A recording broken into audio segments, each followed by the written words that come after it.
It's only been a few months since Spider-Man 3 debuted to a chorus of yawns, but Activision has managed to complete another game in the franchise just in time for the holidays. This one, however, is made for the kids.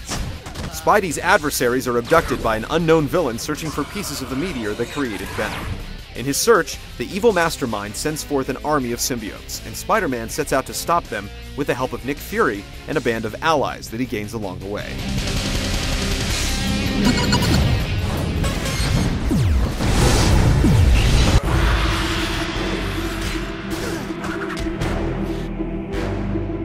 From Nick Fury's ship, you'll choose a sidekick and beam down to a level full of bad guys to beat up and objects to smash.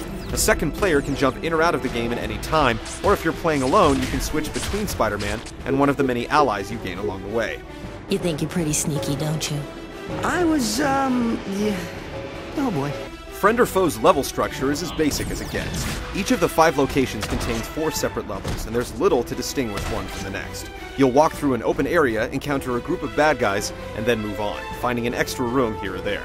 The levels are straightforward, and it's disappointing that you can't use a character's abilities outside of combat. Not once will you get to fly Green Goblin's glider, send Rhino charging through a wall, or scale walls or swing across gaps as Spider-Man.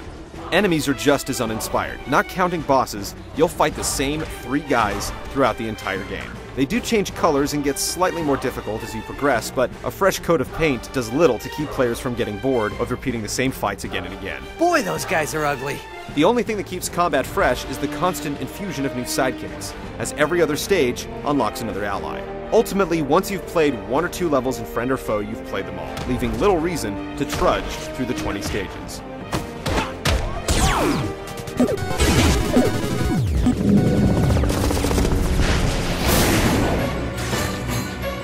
While there isn't much variety in the levels or enemies, Friend or Foe does have a fun combat system with 14 characters to choose from. Each character has basic attacks, grabs, and combos, and holding an attack button will activate one of your special moves.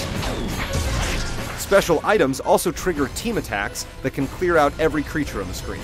Each ally has 2 special moves, but Spider-Man has access to 3 different combat trees. By pressing the shoulder buttons, you can switch between Spidey's web line, web shot, and web stun styles of combat. You can use lines to trip up foes, shots to attack or bomb from a distance, and stun techniques to wrap up baddies and stop them in their tracks. Each move in Spidey's arsenal can be upgraded between levels with tokens that you collect along the way. Each of the 13 sidekicks has a distinct fighting style, but unfortunately, the best picks tend to be the ones with moves that are easy to spam. Scorpion's beam can take down baddies from across the stage. Venom can stand in place and repeatedly unleash spikes into anyone that comes near him. And Black Cat can float above the fray, grabbing smaller goons from a distance and slamming them into the ground. The best of the bunch is Blade, whose swords, blade rangs, and EMP bombs deal a lot of damage, but still require players to do more than tap the same button over and over. Spider-Man! While Friend or Foe is clearly targeted at younger players, it's still too easy. Hold still so I can bop you one. Dying has little consequence during standard gameplay since you just respawn, and you're constantly given items that grant invincibility and extra damage.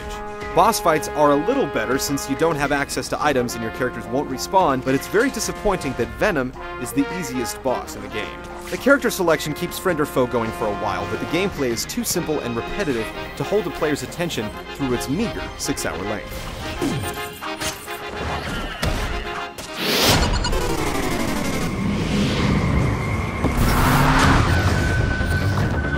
While the game is certainly going for a more comic book style, Friend or Foe clearly was not designed with next-gen graphics in mind. Some textures and special effects look bad, and character models look blocky up close. On the upside, the voice work is on the same level as a Saturday morning cartoon, and the lines can be pretty funny at times. Venom doesn't want to help. He wants to eat me alive. Curse you, Spider! Spider-Man Friend or Foe is an obvious attempt to rush a product out before mom and dad finish their Christmas shopping. While it hosts a great set of playable characters, it doesn't make the best use of them, and the recycled enemies, boring level design, and low production values make for a brawler that's simply uninspired.